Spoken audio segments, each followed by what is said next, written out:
Who's that? Commander Claw. Who's bad? Commander Claw. Welcome back to another episode of Breaking Brews. I'm your host, Commander Claw. If this is your first time here, this episode, or actually this series, Breaking Brews, is all about bringing you 5 cards to upgrade a commander or maybe a specific card from a set that is just overpowered, and I think you should know about it. Anyways, today we are talking about Anikthea, Hand of Erebos, and we're bringing cards from the Tarkir Dragonstorm set. 5 cards specifically from that set that's going to upgrade your Abzan commander because they have been influencing and bringing a lot of new cards that are all Abzan. If you never played with this commander, she's super cool because she is focused on playing enchantments. And you can find her in the precon Enduring Enchantress. So with enough said and enough babbling, I just want you guys to check out these cards. These cards have upgrades in the category of reanimation, combat focus, and just creating more value through enchantments. And possibly even land. Pretty sneaky. So let's get started. So for 2 in Abzan, she's a 4/4 body, legendary demigod. She has menace. She says other enchantment creatures you control have menace. Then she says, whenever Anikthea enters the battlefield or attacks, exile up to 1 target non-aura enchantment card from your graveyard, create a token that's a copy of that card, except it's a 3/3 black zombie creature in addition to its other types. Okay, first of all, she has menace. A 4/4 with menace, that's going to be a problem because that means opponents need 2 blockers to block this 1 creature. But she she gives other creatures menace that are enchantment creatures, and literally you reanimate and create enchantment creatures. Why she's so powerful? Because those enchantments that you bring back as 3/3 black zombies will have their abilities. So you get to put the most powerful type of spell in the game of Magic as a creature. And reanimating is so much more faster than casting a spell of its high CMC cost. That's why she gets nasty. And generally, I mean, players reanimate spells from the graveyard like 4 or 5 items or permanents anyway. But this is just focused on one thing at a time. But don't underestimate each enchantment. Anyways, moving on to the first Tarkir Dragonstorm card that you should probably add in your deck. Let's go.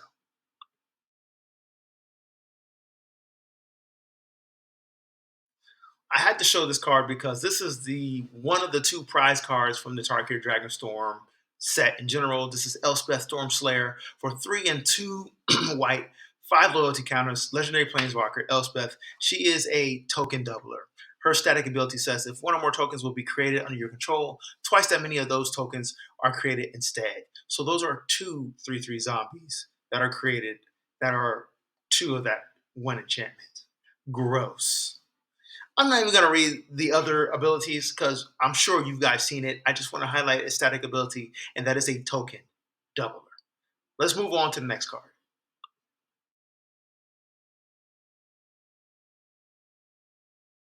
Now, with all these enchantment focused cards that you're going to be adding in your graveyard, this is one from Tarkir Dragonstorm. It's called Revival of the Ancestors for 1 in Abzan. It is a saga enchantment. The first lore says create 3 1/1 white spirit creature tokens. Awesome. We get to make our board go wide. And this is a 3/3 zombie anyway once we reanimate it with Anikthea. Its lore 2 says distribute 3+1/+1 counters among 1 or 2 3 target creatures you control. So you are buffing those spirit creature tokens that you created, or you're buffing the zombie tokens that you made through Anikthea. And remember, she gives enchantment creatures menace. So buffing up creatures that have menace, that is a problem. Then the third lore, or the third chapter, creatures you control gain trample and lifelink until end of turn. So this is for all creatures on your battlefield. Not only the enchantment creatures have menace, they will gain trample and lifelink, so you'll be able to run over your opponent's weak creatures and gain that much life on the third chapter. Disgusting.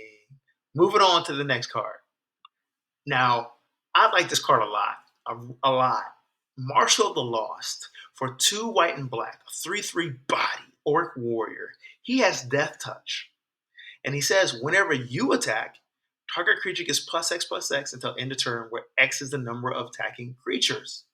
Why I like this? Because his attack trigger doesn't make him attack. It's just when you attack. So when you attack with any other creature, his attack trigger will go off. The reason why it's also good is because the number of attacking creatures will buff target creature.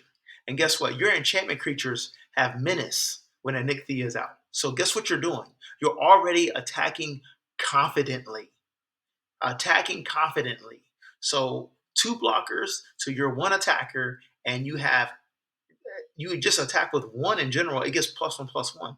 But you attack with 2 creatures, that 1 creature gets +2/+2. But remember, your enchantment creatures have menace. So they're just required to block with more creatures that they don't have as you're buffing.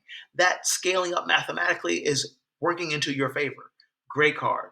Don't sleep. Moving on to the summary.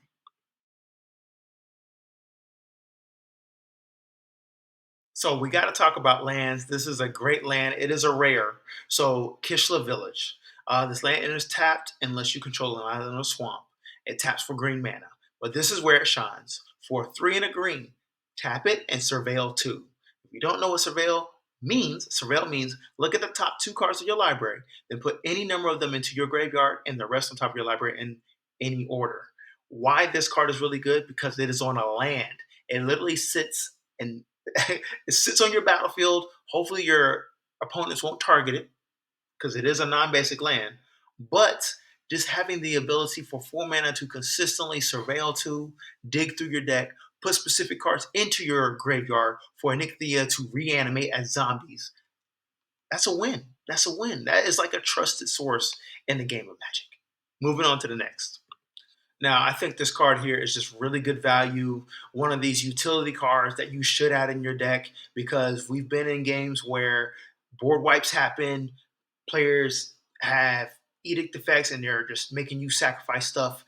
I'm going to introduce you to Yathan Road Watcher for 1 in Abzan. It is a human scout, 3/3 body. It says when this creature enters, if you cast it, mill 4 cards.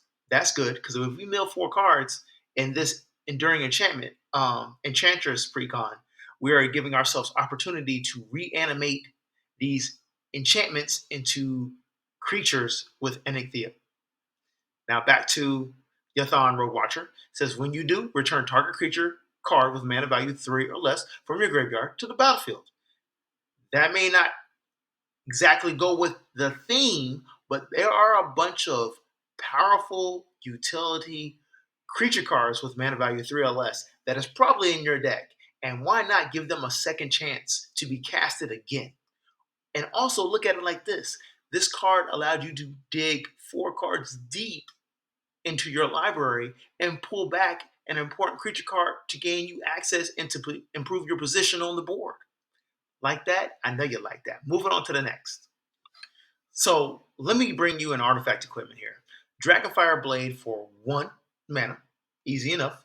It's an artifact equipment. Equipped creature gets +2/+2 and it has hexproof from monocolored. Why I like this is because it says hexproof from monocolored sources. Yes. So it could be a Source of Plowshare, or maybe it's an enchantment or a creature that is just 1 color that can target your commander. And guess what? Since it has hexproof and it's coming from a monocolored source, it will not happen. Ha! Also, for Equip 4, this ability costs 1 less to activate for each color of the creature it targets. Well, Anikthea is 3 colors, so this will only cost 1 mana to equip her. That's a win-win. Moving on to the next card. Hopefully you enjoyed these 5 cards that can possibly upgrade your Enduring Enchantress precon of Anikthea, Hand of Erebos. I think she's an awesome commander. Abzan has gotten a lot of support in the Tarkir Dragonstorm set. And guess what? She's an attack-focused commander. You want to reanimate some of the most powerful enchantments in the game and just do some absurd busted things. Yeah, if you liked the video, like, comment, subscribe, and make sure you share it with any other commander players out there. Peace.